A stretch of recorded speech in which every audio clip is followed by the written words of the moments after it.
merci d'être venu.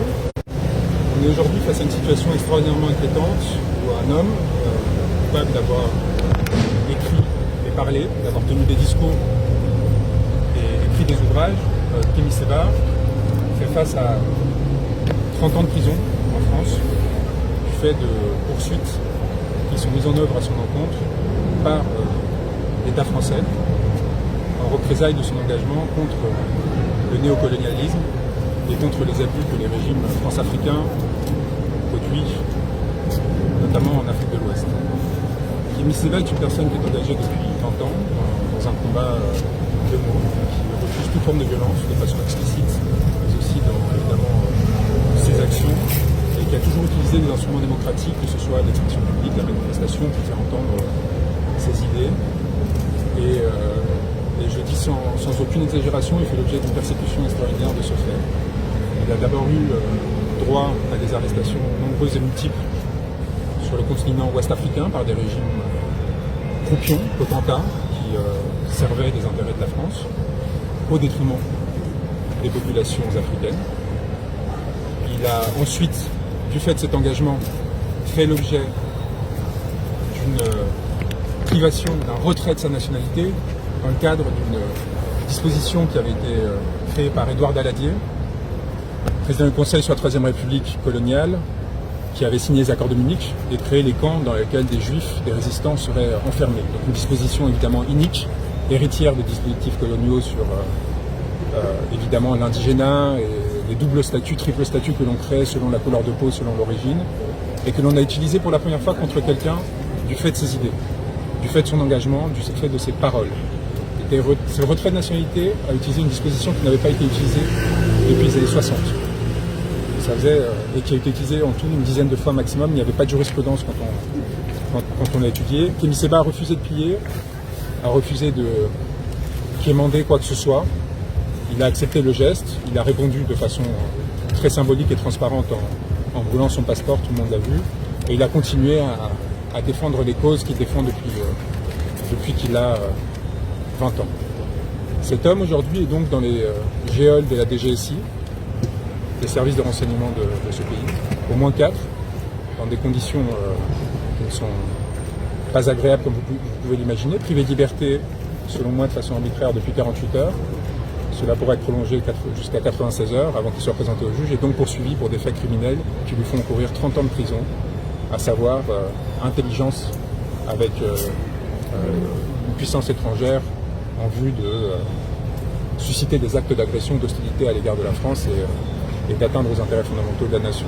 C'est une disposition qui est issue du code militaire, donc qui a vocation à s'appliquer à des militaires, à des hauts fonctionnaires, à des personnes qui, dans le passé ça a été vu, qui ont volé les plans de centrales nucléaires, qui ont travaillé avec des services de renseignement.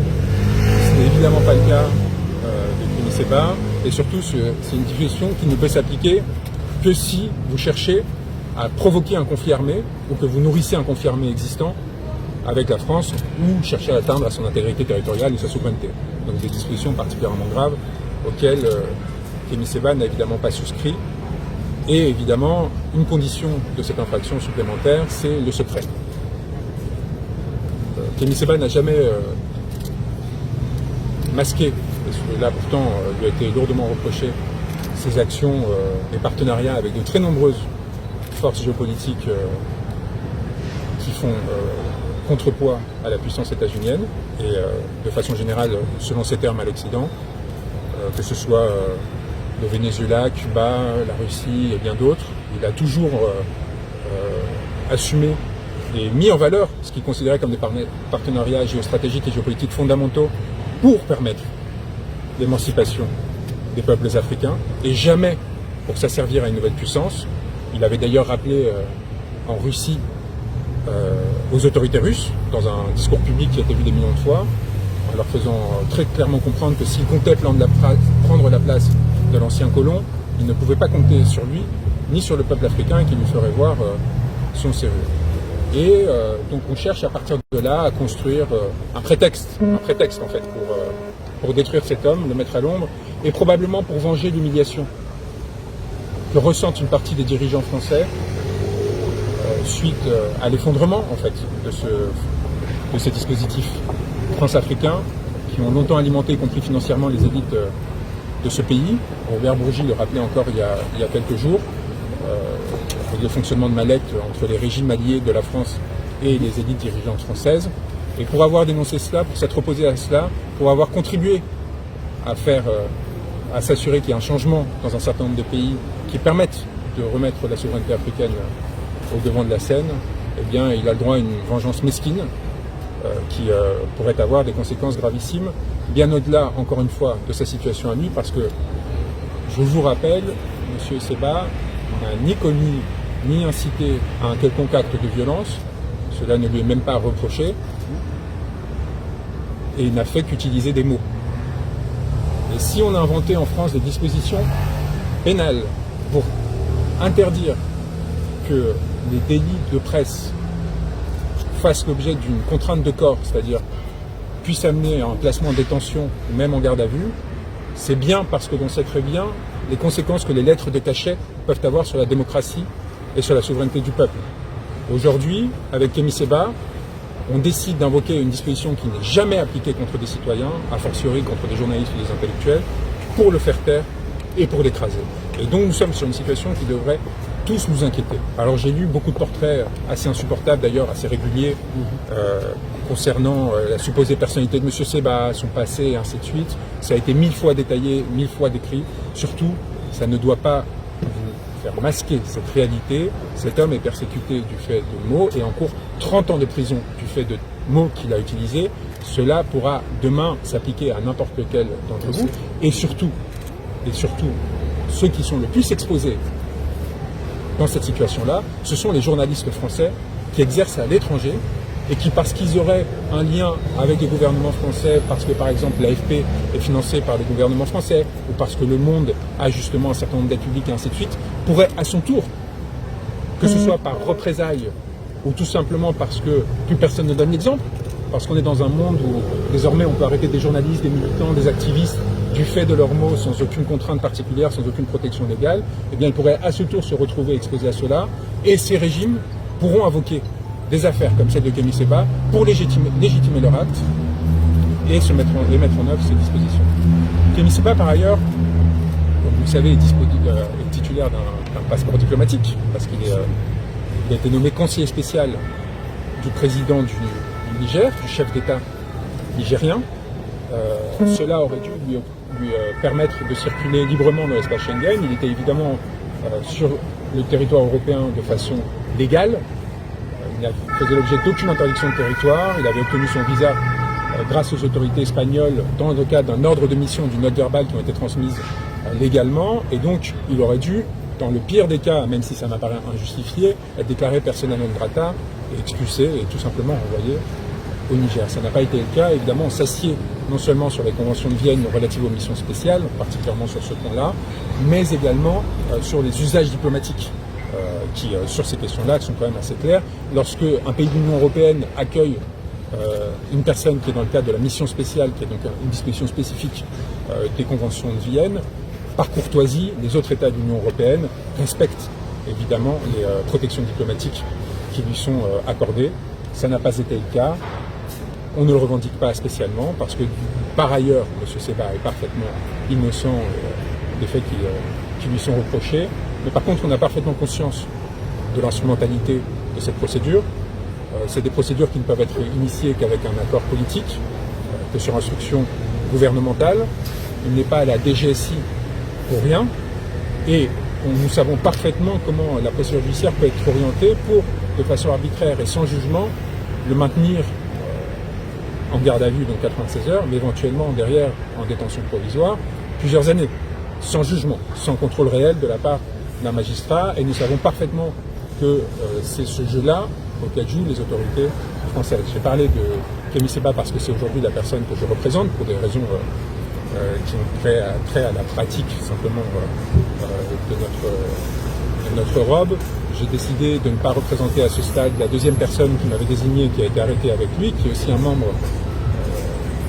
d'Urgence panafricaniste et à qui sont reprochés les mêmes faits. Je n'ai pas le droit, puisque la garde à vue est encore en cours, de vous faire part de ce qui est dit contenu de ces échanges, évidemment, et de la procédure judiciaire. Mais ces éléments que je vous transmets sont, à mon sens, suffisants pour vous permettre de vous rendre compte de la gravité de la situation, et quel que soit notre positionnement politique, idéologique, ou la perception qu'un certain nombre de médias peuvent créer de la personnage et de M. Sebha, qui d'ailleurs ne correspond en rien à la réalité, inquiéter les citoyens français sur la dérive que l'on connaît depuis un certain temps en France par rapport aux libertés fondamentales, évidemment, et en particulier sur les questions africaines, sur nos rapports avec les continents africains et sur notre incapacité à prendre acte de ce qu'un monde est fini et qu'un nouveau est en train de naître, et qu'il s'agit maintenant d'ajuster et de cesser de faire payer ce que l'on considère être une défaite ou une humiliation à des personnes qui l'auraient causé.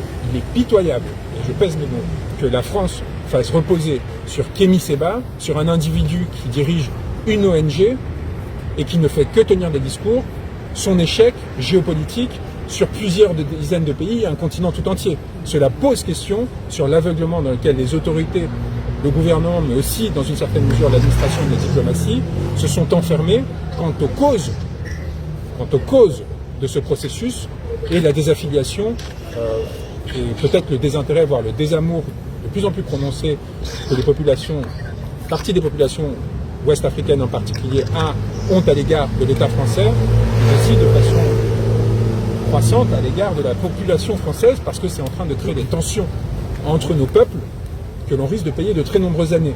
Et je pense que l'arrestation de Kémy Sebha va être très mal reçue chez de nombreuses personnes, en particulier sur le continent, et que le gouvernement et l'État français agissent de façon irresponsable également à l'égard des intérêts français et de leurs ressortissants. Allumer le feu de cette façon m'apparaît particulièrement dangereux. Encore une fois, quant à l'inverse, Kémy Sebha a, dans tous ses discours, systématiquement fait la différence entre les élites françaises qu'il considère oligarchiques et le peuple français. Et ça, c'est un point fondamental parce que lui a toujours eu à cœur de tenter de maintenir un lien entre des populations. Et ce lien-là, il est en train d'être brisé et massacré par les autorités françaises. Si vous avez des questions, je suis évidemment à votre disposition. Juste une question. Aux États-Unis, le mouvement Uhuru s'est vu accusé des mêmes chefs d'inculpation que Kémy Sebha. Que pensez-vous de ce lien? Je n'ai pas d'informations sur cet élément et surtout, ce n'est pas un dossier que je représente, donc je ne peux pas me prononcer sur cette question. Est-ce que vous pouvez nous rappeler les conditions d'interpellation, si vous les connaissez, de Kémy Sebha? C'était quand? C'était où précisément? Est-ce que ça a été violent ou pas? Le seul élément que je peux vous partager, c'est que Kémy Sebha a été insulté, a été projeté contre une vitre de façon violente par une dizaine de personnes cagoulées. D'accord? Donc, M. Sebha a toujours répondu à toute convocation qui lui avait été adressée par une quelconque autre autorité de justice, où que ce soit. Kémy Sebha n'a jamais fui ses responsabilités dans un quelconque autre pays, et il a montré qu'il n'avait pas peur de la prison, qu'il n'avait pas peur de la justice, et qu'il assumait l'ensemble des actes qu'il commettait. Cet homme-là a été arrêté, à mon sens, de façon lâche et violente et excessive, par donc des membres de la DGSI cagoulés qui l'ont, dans la rue, violemment arrêté, puis après évidemment placé en garde à vue, où en garde à vue, ses droits sont formellement respectés. C'est-à-dire qu'il n'y a plus de violence, à mon sens, et de ce que je sais, depuis le placement en garde à vue, en tout cas jusqu'à ce stade. En tout cas sur les conditions de détention, ce qui m'apparaissait en effet important de vous donner ces éléments qui sont de nature à se poser des questions. Parce que M. Sebha, et c'est un point qui est important d'aborder, était en France en transit, comme vous le savez, il y a des membres de sa famille qui sont restés en France. Une chose, c'est d'enlever les papiers d'une personne, une autre, c'est de l'arracher aux personnes qu'il aime et qu'il a aimées, qu'il comptait revoir après justement la procédure vexatoire qu'il a subie, qu'il comptait accompagner pour l'un d'entre eux dans des conditions sanitaires qui sont extrêmement dégradées et qu'il avait besoin du coup d'accompagner, en l'occurrence son père, c'est un point fondamental. Il avait par ailleurs, parce que c'est un élément fondamental, c'est un opposant béninois, et c'est une question qui est fondamentale aussi dans la procédure en cours, c'est que l'hypothèse, il y a plusieurs hypothèses, mais l'hypothèse qui consiste à faire une faveur au président, au potentat béninois, Patrice Talon, qui mène une chasse aux sorcières contre ses opposants aujourd'hui, et qui cherche à nettoyer complètement l'espace politique afin de se faire réélire dans des conditions qui ne seront pas justifiées et qui ne permettront pas au peuple béninois de se faire entendre. Et évidemment, une hypothèse qui m'apparaît sérieuse. On sait parfaitement qu'aujourd'hui, Kémy Sebha, s'il est renvoyé au Bénin dont il a la nationalité, sera immédiatement arrêté et encourra là aussi la perpétuité pour des délits politiques. Et donc cette menace-là et l'articulation de l'action des autorités françaises avec les autorités béninoises n'est pas exclue parce que la façon dont il est accusé, les crimes dont il est accusé, le crime dont il est accusé pour lequel il a 30 ans de prison, ne peut pas s'articuler juridiquement. Il n'y a pas de fondement à l'accusation qui est portée sur M. Sebha. Donc la question c'est pourquoi cette menace ? Est-ce que la France a décidé d'adopter les politiques poutiniennes et de prendre en otage un individu pour faire contrepoids à la situation qui touche le président Bazoum au Niger, par exemple, et pour essayer de faire chanter les autorités nigériennes? Est-ce que la France cherche à nettoyer l'espace politique béninois en lieu et place de M. Talon pour s'assurer qu'il n'est pas un opposant lors des prochaines élections de nature à lui faire perdre cette élection? Est-ce que c'est une vengeance par rapport à ce qui s'est passé ces dernières années en Afrique de l'Ouest? Est-ce que c'est une combinaison de ces facteurs? En tout cas, il y a suffisamment d'éléments à charge contre les autorités françaises aujourd'hui et très peu d'éléments à décharge parce qu'encore une fois, sans que je puisse ne rentrer sur le détail de la procédure, à ce stade, il n'y a rien qui puisse sérieusement être reproché à M. Sebha. Juridiquement parlant, quelles sont les marges de manœuvre que nous avons ici pour manifester? Je pense qu'il est très important que les autorités françaises sachent que les ressortissants français et de façon générale les opinions publiques africaines et ouest-africaines n'acceptent pas que l'on arrête l'un des leurs pour des délits d'opinion et qu'on leur fasse encourir pour ces délits d'opinion et ou de presse jusqu'à 30 ans de prison. M. Sebha porte un combat d'émancipation, il a le droit de le faire, il est légitime à le faire et il faut qu'il soit protégé tant qu'il respecte la loi, évidemment, dans cette façon d'agir. Très bien, ça fait 48 heures qu'il est en garde à vue pour motif d'intelligence avec une puissance étrangère et quel autre motif? Atteinte le même crime, mais cette fois pour 10 ans de prison, parce que il aurait atteint aux intérêts fondamentaux de la nation. Ce qui est en fait la même version de la première accusation, mais délavée, beaucoup plus large. En gros, sans vouloir être grossier, mais vous pissez dans une lagune et vous avez atteint à l'environnement français, donc vous pouvez être poursuivi pour ce délit, pour ce crime. Évidemment, c'est pas dans ces cadres-là que c'est appliqué, mais le champ d'application de cette deuxième incrimination est tellement large, atteinte à l'environnement, aux moyens de la diplomatie à la défense française, à la souveraineté, que, en fait, à ce stade-là de la procédure, et dans un pays où les procédures judiciaires font l'objet de pressions politiques toujours croissantes et d'un suivisme parfois de la part des parquetiers de plus en plus important, ça peut permettre, en fait, pendant plusieurs jours, plusieurs semaines, plusieurs mois, voire plusieurs années, de tenir quelqu'un dans les raies de l'appareil judiciaire de façon injustifiée. Donc je ne peux pas rentrer sur le contenu de la garde à vue, mais il n'y a rien dans ce qui a été énoncé, la seule chose que je peux dire dans le cadre de cette procédure, qui ne soit pas publiquement connu, discuté. Il n'y a aucun élément, entre guillemets, caché des activités de Kémy Sebha qui serait en train de ressurgir. Tout ce sur quoi il est interrogé est dans l'espace public, revendiqué et assumé par M. Sebha lui-même. Donc à partir de là, je pourrais vous en dire plus une fois qu'on aura la garde à vue sur Est-ce que le Niger a essayé de l'aider comme représentant spécial du Je vous renvoie aux autorités nigériennes sur ce point. Je ne sais pas s'ils ont apporté une aide. Je respecte la souveraineté des autorités nigériennes et c'est à elles de décider si elles le souhaitent de s'exprimer publiquement quand elles le souhaiteront ou de faire les démarches qu'elles le souhaitent. Vous l'avez vu, Kémy Sebha? Je l'accompagne évidemment au cours de la garde à vue depuis le début, tous les interrogatoires obligatoires et j'essaie de l'accompagner dans cette situation. Il est serein. Il est serein parce que c'est pas la première fois qu'il fait l'objet d'une arrestation ou d'une privation de liberté arbitraire. Il sait parfaitement. Il y a justement aussi une stratégie de transparence parce qu'il sait très bien que le secret ne peut aller qu'à son détriment. Donc depuis le début, il a toujours assumé l'ensemble des choses qu'il faisait dans le but de ne pas se retrouver dans une situation où on pourrait prétendre qu'il aurait comploté. Parce que l'intelligence avec l'ennemi, je vous rappelle, l'un des critères fondamentaux, c'est le secret.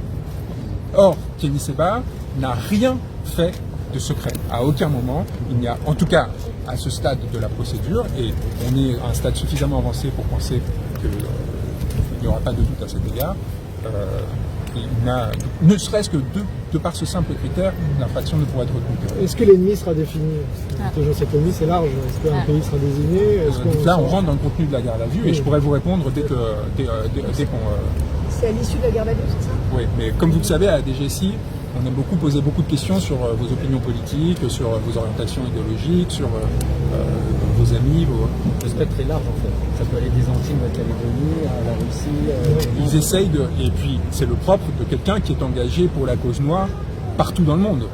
Donc à partir de là, c'est-à-dire qu'on peut frapper sur l'ensemble, comme vous le dites, sur un spectre qui peut traverser 5 continents. En fait, parce que Kémy Séba, et vous le savez, mais les personnes qui l'écoutent ne le savent pas, a toujours eu cœur de créer le lien entre les populations noires et afrodescendantes partout dans le monde, en fait, et de s'assurer, parce qu'il y a une similarité de conditions dans beaucoup de continents et dans beaucoup d'États et de régions. Et son interpellation, c'est pas accompagné d'une perquisition dans le Je ne peux pas rentrer dans les détails de ce qui s'est passé, mais vous imaginez bien que quand on accuse quelqu'un d'un crime pour lequel on lui fait encourir 30 ans de prison, c'est le double d'un viol, plus que la plupart des procédures terroristes, y compris pour des actes particulièrement graves auxquels on est confronté. Je veux dire, on est sur l'échelle maximale, à l'exception de la perpétuité, de la chaîne pénale française. On est dans une situation, et par ailleurs sur un crime qui n'est quasiment jamais mobilisé, et quand il l'est pour, encore une fois, pour des militaires, des hauts fonctionnaires, des personnes qui ont soit trahi, soit espionné, en intelligence donc, comme les termes le disent, avec une puissance extrême. Kémy Séba n'était ni en position d'espionner, comme vous l'imaginez bien, il n'avait pas de complicité active au sein de l'État français, ni d'accès à ses archives, et il n'était pas en mesure de trahir dès lors que tout ce qu'il fait a été toujours assumé publiquement. Et c'est là où en fait l'articulation entre trahison et secret est fondamentale. Pour trahir, il faut avoir caché quelque chose.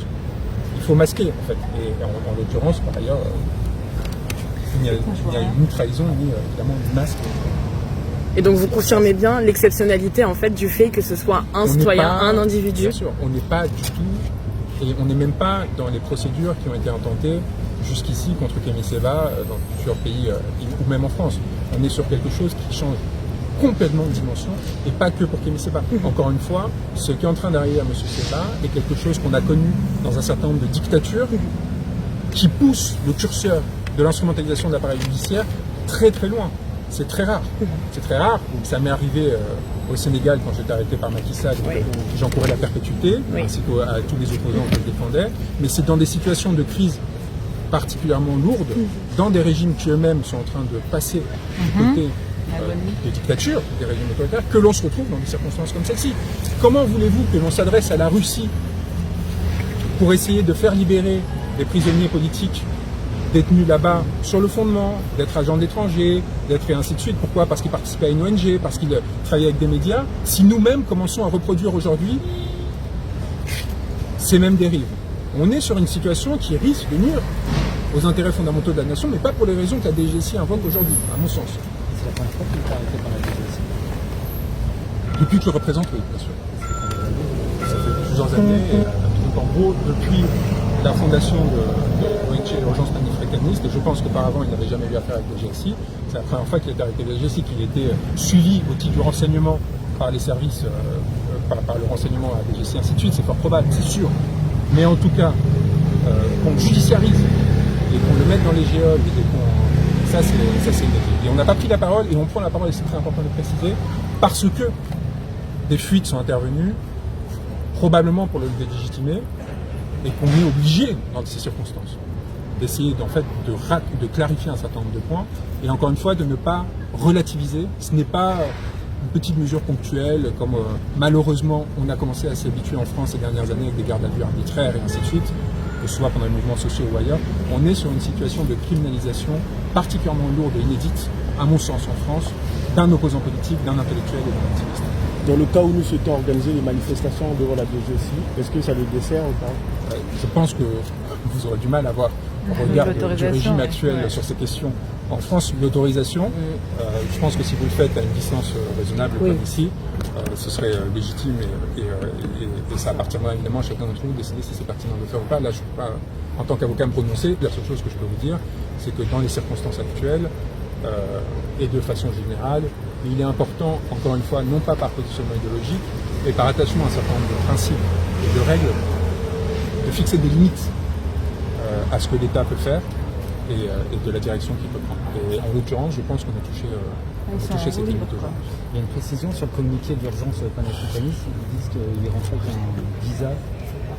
J'ai pas lu le communiqué d'urgence d'accord. panafricaniste. Donc, donc je sais pas. Le visa D, Ouais, donc, du coup, est-ce qu'il y a un passeport diplomatique? Non, ou il est rentré je par- reprécise à nouveau, passeport diplomatique avec note verbale et hors de mission, qui lui permet d'obtenir un visa Schengen normal, une autorisation de circuler sur l'espace Schengen pendant une durée déterminée. On était dans cette durée.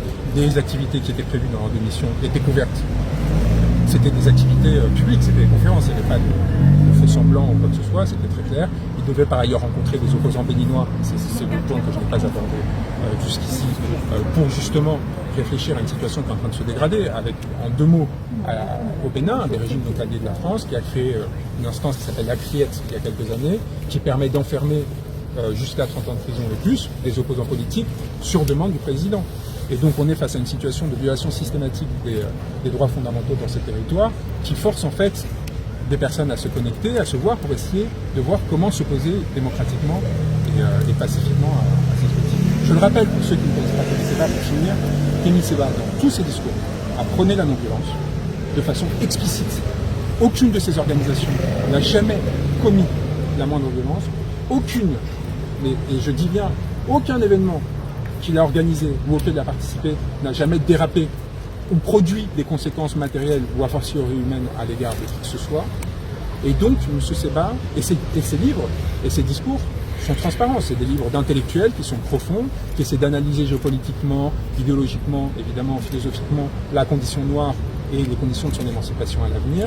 Il n'y a pas du tout, depuis la création de l'urgence panafricaniste, et en tout cas, et c'est le dernier point, peut-être que je peux vous donner sur la procédure, sur la période de prévention, le moindre, mais c'est même pas la moindre poursuite judiciaire pour un de ces faits. Il n'a jamais été poursuivi en France pour provocation à la commission de crime ou délit, pour appel à pour diffamation, pour injure, pour une quelconque mot. Et pourtant, paradoxalement, on le poursuit pour intelligence avec des puissances étrangères ou assimilées, en vue de susciter des hostilités ou des agressions contre la France. C'est l'article 411.4, article 411.4 et 5 ah oui, c'est à partir de 2017. Excusez-moi, vous êtes aussi l'avocat d'Éric Djouti ou pas? Donc on a déjà répondu à cette question, je pense qu'ils pourront vous dire non. Et donc, Non. la fin de la garde à vue, c'est prévu pour aujourd'hui? Non, ça peut être prolongé jusqu'à 96 heures. Donc, sur la discussion sur la prolongation, elle est maintenant. Après, c'est présentation des juges et pour un mandat de Et donc dépôt. les échéances potentielles, c'est l'abandon des poursuites est théoriquement possible. Je doute qu'on ait fait autant d'efforts pour faire ce qui serait possible aussi pour faire le spectacle et ainsi de suite.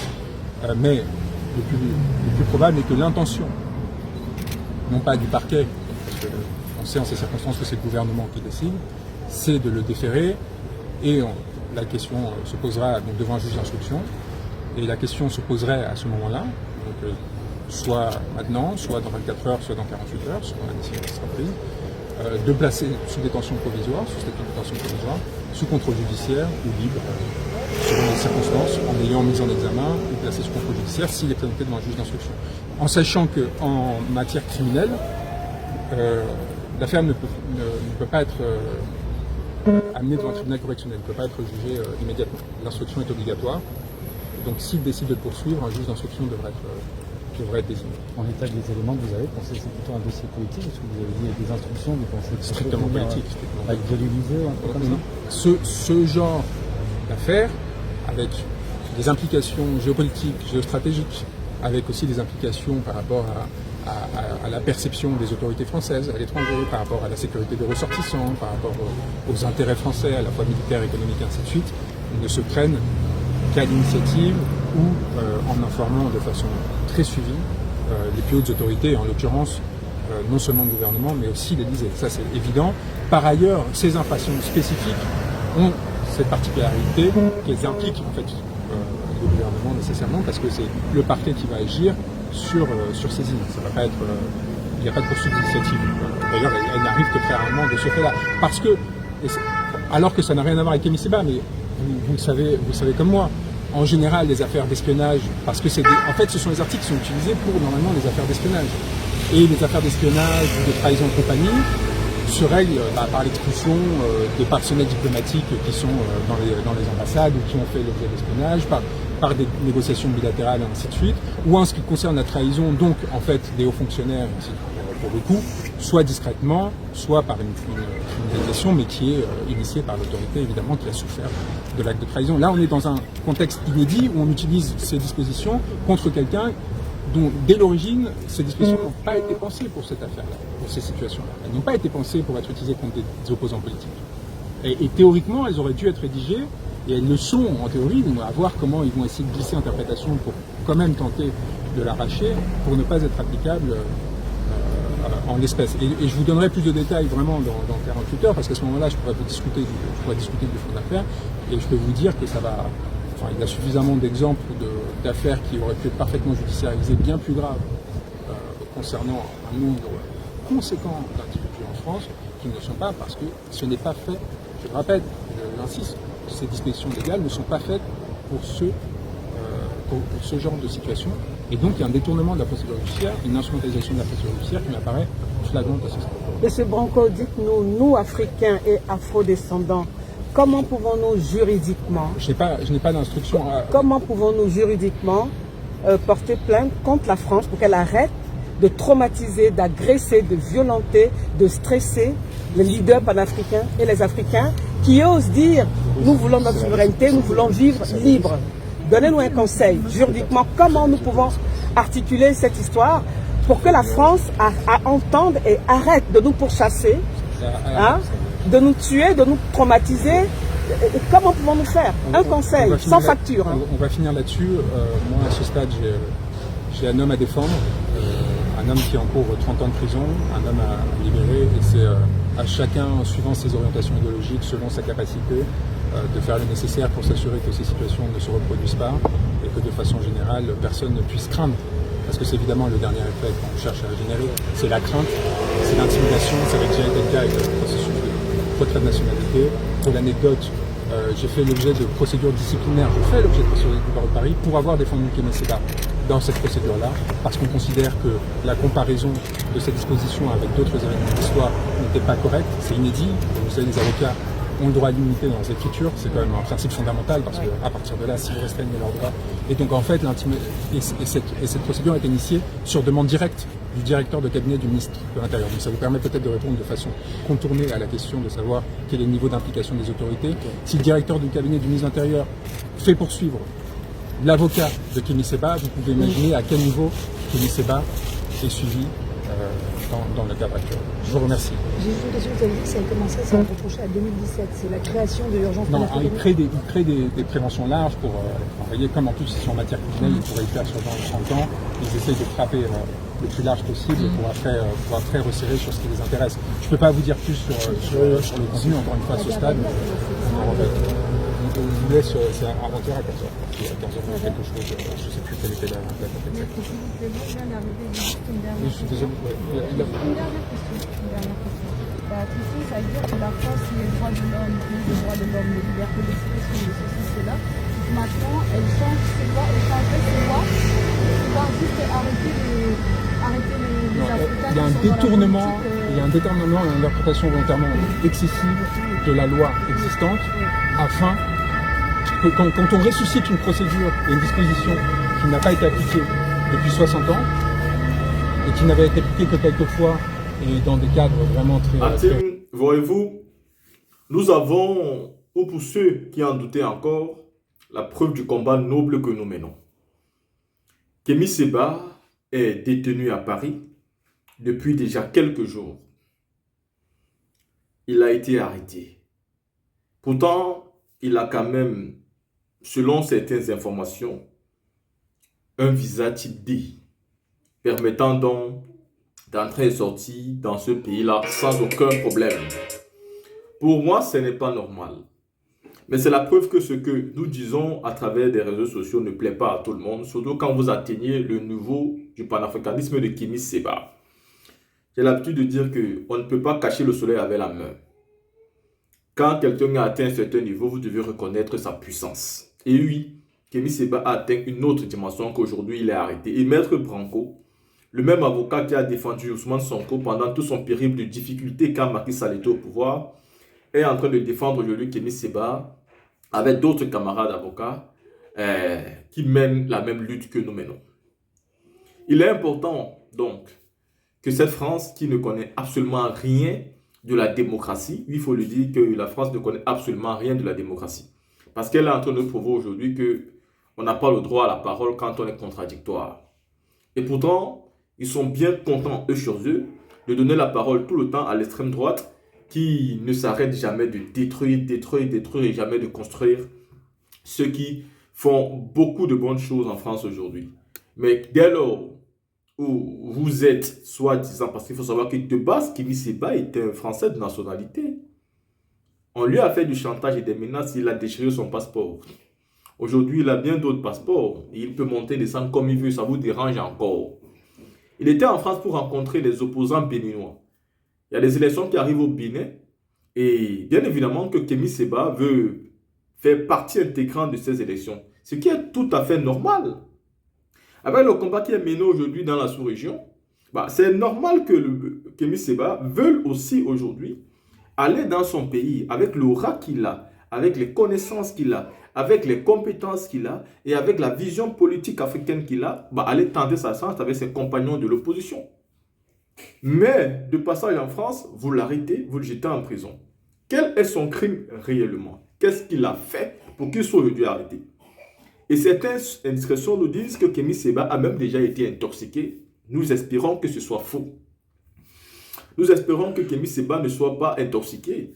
Et ce n'est pas la première fois qu'il soit arrêté. Donc moi, tant que tout est fait dans le respect, je n'ai absolument pas de problème. Je sais que c'est un homme, c'est un courageux qui a déjà été arrêté, même en Afrique, mis en prison, après libéré tout ça. Donc ce n'est pas une prison en France qui va changer grand-chose de l'homme.